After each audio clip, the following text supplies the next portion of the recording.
You can build your business to whatever level you choose if you have these three things. Are you ready? Welcome back to another episode of Expert in Your Podcast. I'm your host, Ann Carden. And this week, wow, I am hitting episode 200. I can't even believe it. This has been such a fun ride. My podcast is one of my favorite things to do in my business. I meet the most amazing people. I get to share my expertise. I get to build my visibility and brand in the marketplace. And I get to help you have a more lucrative and profitable business. So episode 200, the average podcast, I think it's something like 80 something percent of podcasts never make it past episode 10. Now, what can you learn from this? First of all, you can learn to subscribe right now to my podcast. Make sure you hit that notification so that you don't miss any episodes. But today, I really want to share some a kind of a hodgepodge of things that I believe will really help you take your business to brand new levels. Some things that I've learned along the way, things that I've learned over 34 years building and selling businesses, some things that I've learned from some of my guests, and also some things that I can teach you to go forward and get into your next level of success in your business. So I really tried to think about, what do I want this show to be about? But there wasn't one specific topic. I thought, you know what? I am going to share multiple things with you, and I know something will land and will really help you. So my goal today is to get those aha moments for you.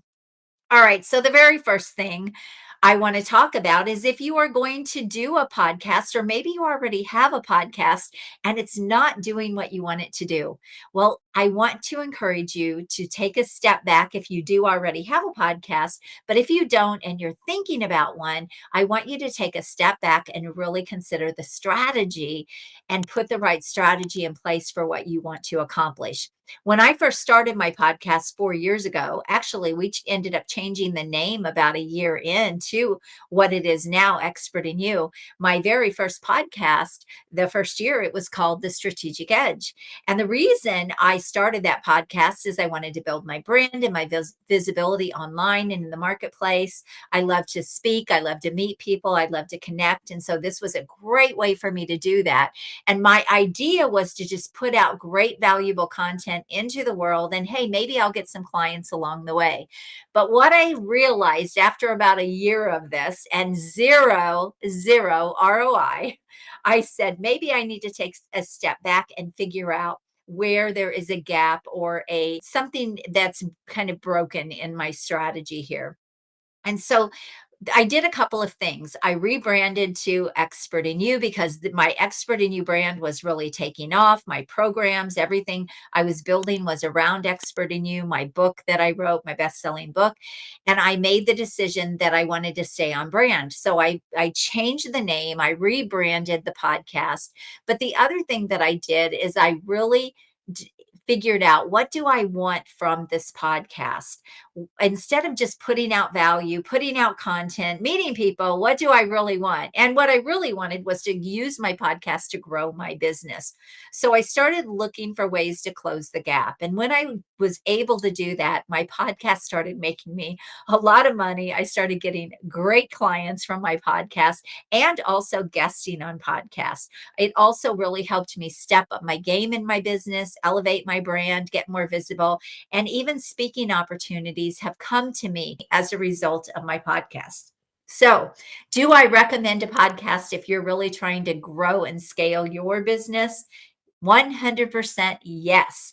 But make sure that you have the right strategy in place to accomplish what you want to accomplish with your podcast. So I use my podcast differently than what a lot of people are using theirs for. And I teach my clients to do the same thing. It is a growth tool for us. It's a client attraction system for us in my business and even for my clients. So that's one way I love to use it. I also love to build great referral partners, JV partnerships with it. And that has been very lucrative as well. And so I like to help people do that too. So if you're going to start a podcast, consider those things before you dive in, because At the end of the day, podcasts are a lot of work. They're a lot of fun. I love it. It's one of my favorite things, but they are a lot of work. They're a lot of time. They're a lot of effort, and they are a lot of money. Even if you are doing everything yourself, there are still platforms you have to pay for. There might still be editing that you have to pay for. There are other tools and things that you will need for that podcast. And so it is not free like a lot of people think it is. So just consider those things. All right. The next thing I want to talk about is the three pillars of unstoppable business growth. Now, I haven't talked about these three pillars before, but I'm actually getting ready to do a speaker event. And I'm going to be talking about business growth, unstoppable business growth, mastering business growth. And I created this presentation around these, what I call three R's, three pillars to unstoppable growth. And so I thought I would share these with you because if I look back over 34 years of entrepreneurship, and even when I was working in corporate and business, these same things, these principles still applied. And so if I have to encompass everything I've learned in entrepreneurship, it really does come down to these three things, these three pillars. So it's not a program, it's actually deeper than that. So the very first thing is you can have whatever you want in your business. You can build your business to whatever level you choose if you have these three things. Are you ready? All right, what's the first thing? The first thing is your roadmap. Remember, I said there are three R's, right? The first thing is your roadmap. Know where you want to go. Know what it is you're trying to accomplish. This should include your vision. This should include your strategy. And then a strategy is where you decide what that end goal is. You reverse engineer, you figure out what the steps are going to be, and then what are the details in the steps, right? That's a strategy. So you should have a roadmap for where you want to go. And it doesn't matter what level business you are in. You might be a startup. Maybe you've been in business for years. Maybe you're wanting to go to that next level. It makes no difference. You need to know where you are trying to go, because without this, I can almost guarantee you're not going to get there. When I started my first business over 34 years ago, I didn't really have an end game. I just knew I wanted to make some money. We were financially struggling in our family. My husband's paycheck wasn't covering the bills. I didn't have two dimes to rub together. And I talk about this in other podcasts and other videos that I put out there, so you can hear my story elsewhere. But bottom line, we struggled and we were in financial hardship. And my 4-year-old son needed shoes. And I literally sat down at my kitchen table and I cried and I prayed for an answer because I didn't know what to do. And we didn't have opportunity. Again, this was 34 years ago. I lived out in the country and outside of a smaller town. I was trying to be a stay-at-home mom and raise my kids. And there's a lot around this. I didn't have the opportunity to go and get a job and work and make the money that I needed to make. So I prayed for an opportunity. I prayed for an idea. And I always believe God provides. He did. I started that first business with a box of stuff that was literally stored in my basement that was worth about $15. I took that stuff. I made some things with it. I took those things to a little store to try to sell them. They didn't sell. I said, "What is selling?" She told me, and I started a business. That business went global, it went international, and I did that business for 7 years. I employed lots of people. That business made me over a six-figure income 34 years ago, which was almost unheard of. And I want you to know it wasn't revenue, it was an income. I made over a six-figure income 34 years ago. Now, also putting this in perspective, this was before the internet. The internet was out there, but we didn't have access to it the way we do now. I didn't have a home computer. I didn't have any of these things available to me. And I was doing things the old fashioned way. So the way that business went global is I advertised in international magazines. I went into stores that were all across the country, and it rented space in all of those stores and sold my craft items and my dolls. Basically, they were dolls out of all of those stores. And so I was all over the country and I was international. So the very first thing is have a roadmap. Now, I didn't have a roadmap with that first business, but I did with the businesses that followed because I quickly learned when I sold that business, wow, if I would have been thinking that way, or if I would have been thinking differently and known what I wanted. And I always did know how to make the next moves and what the next steps were, but I didn't really sit down and really map out a roadmap and what the steps were going to be. I didn't really have a big vision for that business. So when you have a roadmap, it simplifies your business. You don't take as many twists and turns. You don't go down as many rabbit holes.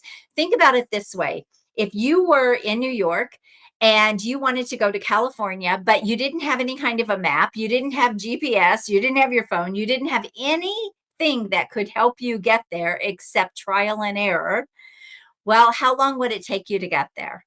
And would you get there? Some people may never get there, right? And that's exactly what happens when we don't have a roadmap. So, pillar number one to getting unstoppable business growth is have a roadmap. Know what your vision is, know what the strategies are, know what the steps are, and the details that will help you accomplish what you're trying to accomplish to get to where you want to go. If you know where you're going, you can find a way to get there. All right. Pillar number two is be resourceful. Oh my goodness, when I really sat and thought about all the things that I've done through the years that have helped me grow and help me make money and help me help other people, I've always been resourceful. I mean, even if I think about taking that box of stuff that was worth $15, that was being resourceful, right? That was using what I already had and using skills that I already had and turning it into something. That's a true entrepreneur, right? You can make money out of nothing. Well, I did that in my second business. I did that in my third business. And I continue to do that. Even my coaching business was being resourceful. It was taking what I knew and to help other people, figuring out how to package, market, and sell that, and going out and talking to people that were already in my network, people that I already knew, being resourceful to get that business off the ground. And so being resourceful has served me really well in everything that I've ever done. I want to tell you a few stories here so that you can kind of get some insight into what I'm talking about. Years ago, when I was running my health clubs, I was bootstrapping my businesses. So, it wasn't that easy to get loans, and we didn't have loans readily available like we do now. And there wasn't such a thing as crowdfunding and getting investors. Those things just weren't really known about, or at least I didn't know about them. I wasn't exposed to anything like that in my small little town.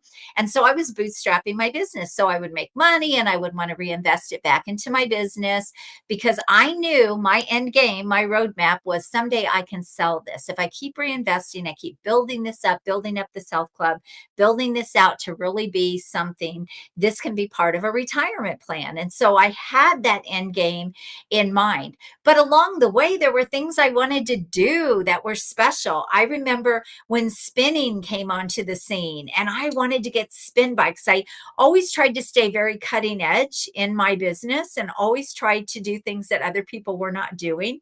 And I remember spinning coming around.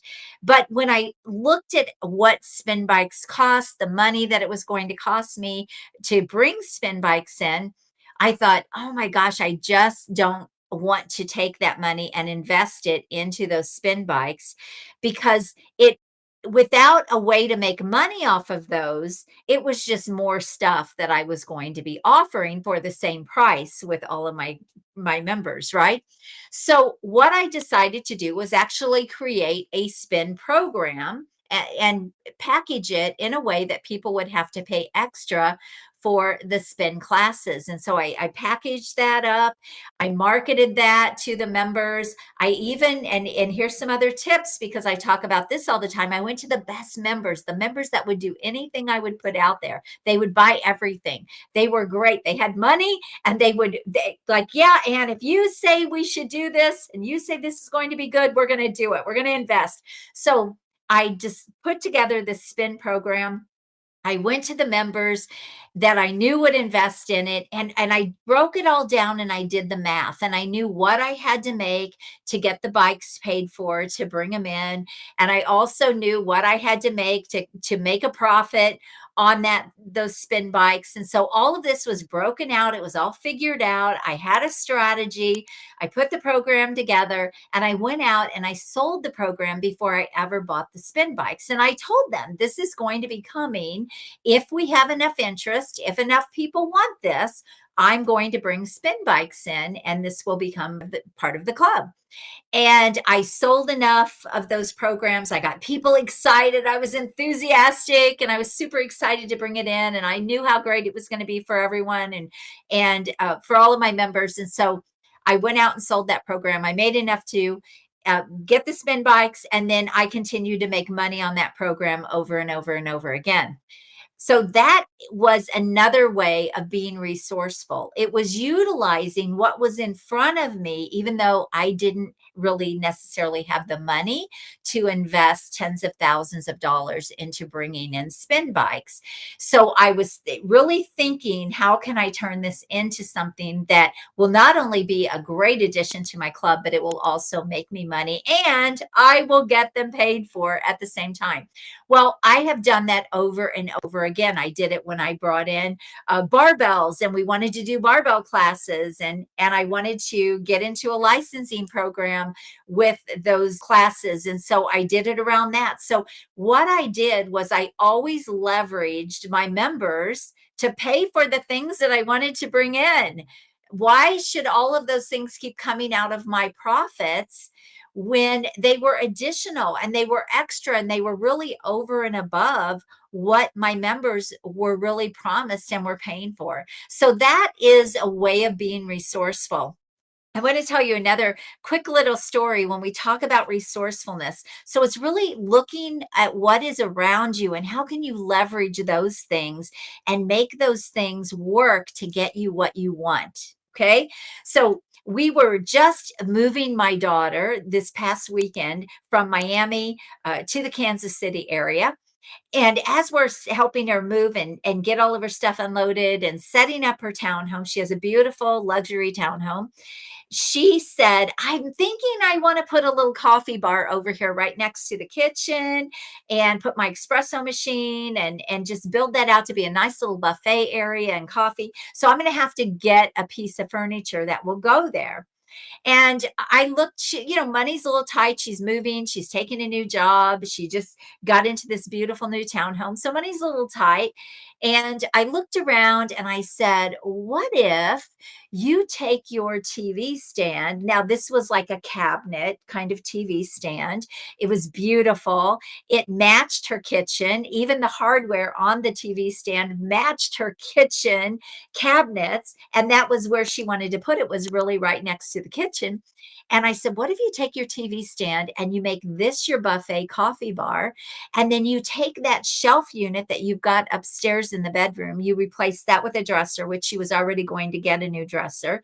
Bring that down, make that the TV stand. It has all of these cubes, and you can store all of your books. She loves books. You can store all of your books in this TV stand. And I said, then you only have to buy one piece of furniture instead of two. Oh my gosh, Mom, you're brilliant. Oh, wow, that works. That's amazing. And so we did that, and it turned out perfectly. And then we were upstairs in her bedroom, and she has this little vanity in her bedroom, but it doesn't have drawers or doors or anything. It's just like kind of built into a little nook in the wall, it was really cool. And she said, boy, I wish I had somewhere here to store like my blow dryer and my curling iron and my steamer. She said, but I need to get something that will fit underneath this vanity. And I looked around the room and I saw over by her bed, she had this sort of like a little nightstand, but it was a kind of a wire framed nightstand, kind of modern. And I said, what about moving that nightstand? You don't have anything on it. You don't have a lamp or anything on it. Why don't you move that little nightstand over here, slide it under the vanity? It's wire, so you can put your hot curling iron on there. You can put your blow dryer on there. your steamer on there, and it fit perfectly right under that little vanity, and her chair still fit there at the vanity. She goes, "Oh my gosh, mom, you are brilliant. You are such a strategist." And I started thinking about that, and I thought, I'm really just resourceful. So I was looking for ways to help her get what she wanted from her little place, and but also be able to save money. And I realized as I was thinking about this podcast and even my presentation that's coming up here in a week, I was thinking, wow, this is something that I really have never talked about, but it has been a huge, huge pillar in my success, not only in my business, but even in my life. I've always been resourceful. I've always found ways, even at 7 and 8 years old, when I had my first business selling craft classes in my basement to the neighborhood kids, and I was charging them, I don't know, a dime or a quarter or whatever. I was resourceful. I was taking something that I had learned to do, and I wanted to teach it to other people, but I also made money with that. And I was about 7 or 8. Well, that's exactly what I'm talking about. What is around you? What do you have access to?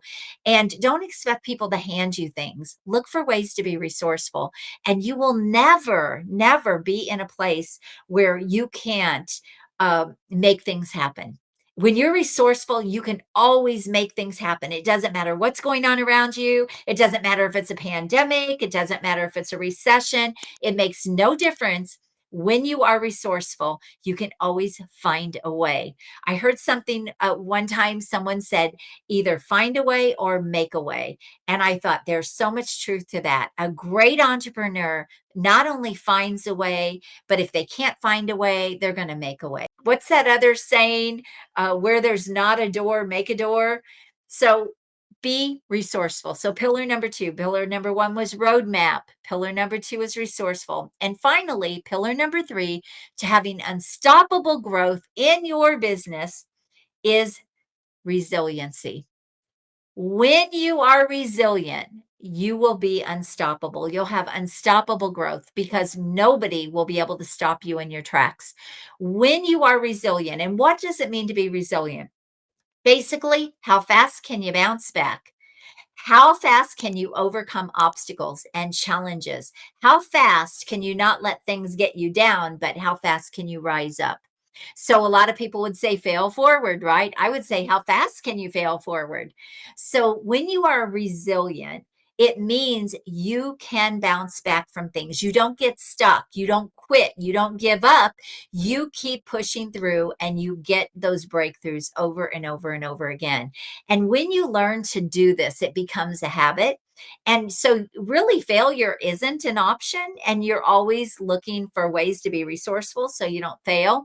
But also, being resilient sometimes means making shifts or pivots. A good example of this that I talked about at the very beginning of this podcast was when I said, hey, my first year in my podcast really didn't bring me any ROI. And it had a different name, even. It was a different show. Now, it really wasn't a different show, but it was under a different name. And being resilient means I looked at that and I said, that hasn't really accomplished what I wanted it to accomplish. And even though it's going to be a pain to rebrand and it's going to be a pain to make this shift, it's going to serve me in the long run. And so that's what I did. And it was a bit of a hassle to change it all over and rebrand everything, but it was so worth it. It was so worth it. Well, that's resiliency. See, a lot of people would have looked at that and said, wow, I've been doing this for a year and it hasn't brought me any ROI and I'm done. I'm over. I'm not going to do it. Instead, I look for ways to make changes. I look for ways to close gaps. I look for ways to overcome obstacles and challenges and bounce back. That is resiliency. So there are three pillars here for unstoppable growth. What are they again? Have a roadmap. Be resourceful, learn to be resourceful, and be resilient. If you encompass these three characteristics and principles into your business and everything you do, I have to tell you, this there are no limits for you. I'm not even going to tell you the sky is the limit, because why would I do that if there are footprints on the moon, right? I don't know who said that, but it was a good one. So you can accomplish anything you want in your business, but you've got to step out, play a bigger game, do what other people won't do, and never, never, never give up on yourself. Because when you quit in business, when you get frustrated, when you give up, you're giving up on you. Because as an entrepreneur, you are the driver, right? You're responsible for everything in your business, good and bad. So if your business is not accomplishing what you want it to accomplish, you need to look inside and take a hard look at why that is happening, because you're the leader. You are the leader. So I hope you found this valuable. Oh my gosh, I could go on and on for another hour and talk about so many other things, but I wanted to leave you with something powerful this week for this 200th episode. I want to leave you with, how do you make this entrepreneur world work? How can you build your business and make millions of dollars and build wealth and help people and make an impact? How can you do that? And I think I've shared a lot of great principles and ideas with you. And I hope you got those aha moments that will catapult you forward and help you take your business to the next level. And as always, if I can help you scale your business, get those $1,000,000 offers in place, build that $1,000,000 brand around that offer, and really scale and grow a lucrative and profitable business with your expertise and your knowledge and your skills, then reach out to me. Let's have a conversation.